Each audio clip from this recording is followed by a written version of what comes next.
victory in May, only to be stymied by the military and the royalists, who see the Harvard-educated reformer as a threat to the monarchy.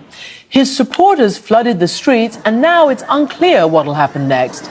Peter Limjurunrat is joining me now live from Bangkok. And welcome to the program.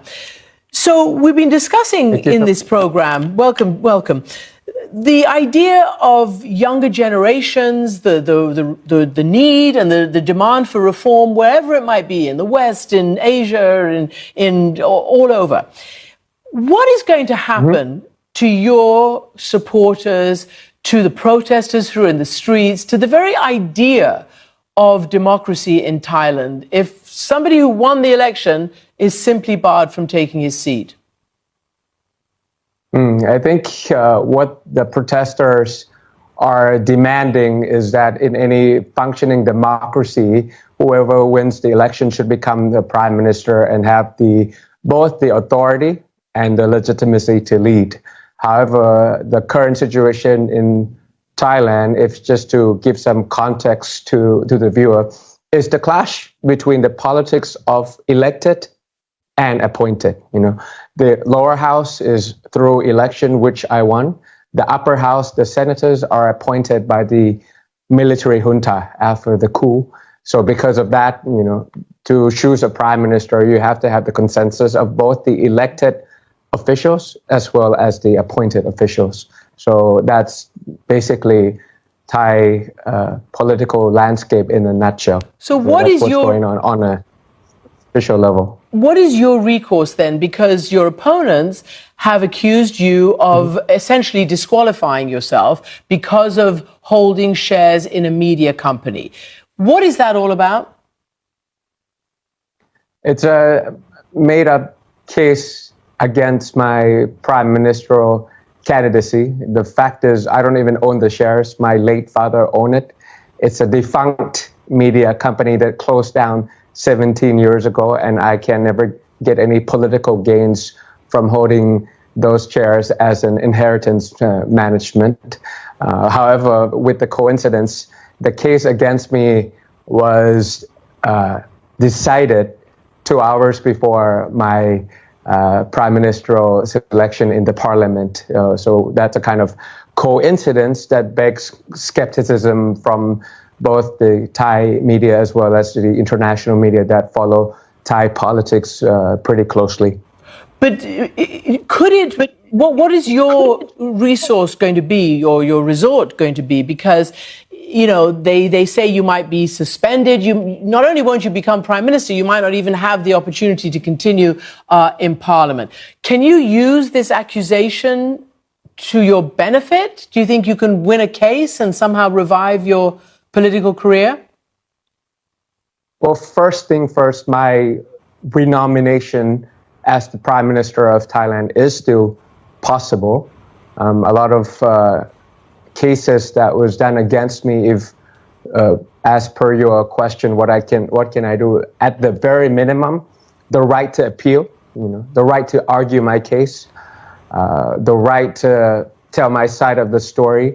That is just the minimum that I could ask for, but currently I don't get any of those chances to testify nor appeal the cases that were made up against me and against my prime ministerial candidacy, but that continues to be seen.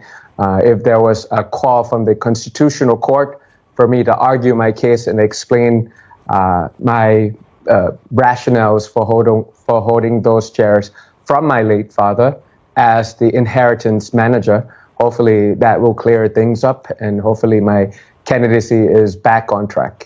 So there's a lot of hopefully going on there, and let's see what is most likely. Some of your own supporters say that perhaps you may have dug yourself your own hole to an extent, because it appears that a lot of this pushback against you is around the law that's called lese majeste, which in Thailand forbids, under punishment of 15 years or so in prison, any mocking, any opposition, any public criticism of the royalty.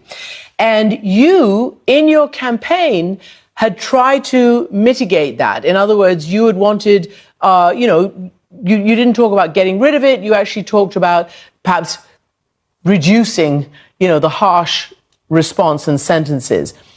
Do you regret that? Not at all. I think, in a nutshell, I think for Thailand to remain a constitutional monarchy is the goal of everyone here in Thailand. There's no alternative way of governance. However, the assessment of how to reach that goal for Thailand to remain a constitutional monarchy is different. Some of the people that were against my attempt to modify the lese majeste law might say that it allows criticism of the monarchy, but for us, I think if you modify lese majeste law to be on the international par that allows, that does not permit or does not allow political opponents to bring monarchy down to the level of politics and use the monarchy to destroy the political opponents using Article 112 or the Royal Defamation Law. So what we are trying to do is to remain a constitutional monarchy and keep the monarchy above the politics where monarchy is supposed to be in any country that is governed by constitutional monarchy. Okay. But apparently people use that as a weapon against us to destroy us. It's not the first time in Thai history. I mean, if you follow Thai politics closely in every decade, 10 years ago, 20 years ago, 30 years ago, monarchy would be used for political advantage, which is what we are trying to stop so that we can get out of the political conflict, have the concentration to be an active member of the international community. That's what we're trying to do. And as you mentioned, Thailand, your country, has been ruled by a military junta since the coup in 2014 struck down the previous democratic government. Is it just that they are concerned about, your critics, or what other reforms were you trying and did you campaign on that obviously got the opponents and the ruling opponents to basically just stop you? I think the reason for existence of my party, Move Forward Party, it can be summarized in a sentence.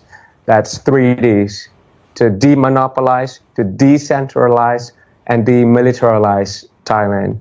Obviously, it requires a lot of hard-headed reforms to take military out of Thai politics, to make sure that the military is professional and up to date with the current challenges of the 21st century, also to demonopolize the economic structure of Thailand, as well as the governance in the public service, to decentralize to various parts of Thailand. Bangkok is not Thailand, and Thailand is not Bangkok. Mm-hmm. So obviously, as you can imagine, that there would be some resistance from the military, from resistance from khaki capitalism, the resistance from public servants here in Thailand. But I think if I have enough time to persuade them and to explain and to convince them that it's really a win-win situation and it is really a way out for Thailand to move forward given the current challenges in the global arena and how we can become an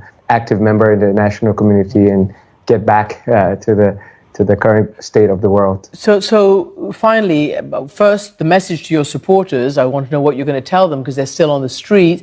And secondly, would you endorse, if it came to it, the pro-democracy party that got the second number of votes, Pheu Thai? It got the second largest votes in this recent election. Would you endorse them? Okay, there's 3 steps to your question, so let me... Okay, we got 90 seconds. We got 90 seconds. Yes, first of all, to the supporters, we will win definitely, if not immediately. So hopefully we'll be able to collect small victories so that we can move the country forward. Yes, I endorse to support the second victorious party, Pheu Thai party, Thaksin and Shinawatра's party, to form a coalition, because it's not just about a personal goal for me to become prime minister, but I think it's to stop Thailand from vicious cycle of military dictatorship. Mm-hmm. And I think to the supporters of the protest, I think to the right of freedom of assembly in a peaceful manner. I think that's really an essential part in any democratic countries, not just the election, but also freedom of the press and also the right to assembly as well. Well, I think I did that in 90 seconds. Yeah, no, it's good. It's good. It's good. Lim Jarunrat, thank you so much indeed. And for putting, this generation of Thai politics on the map for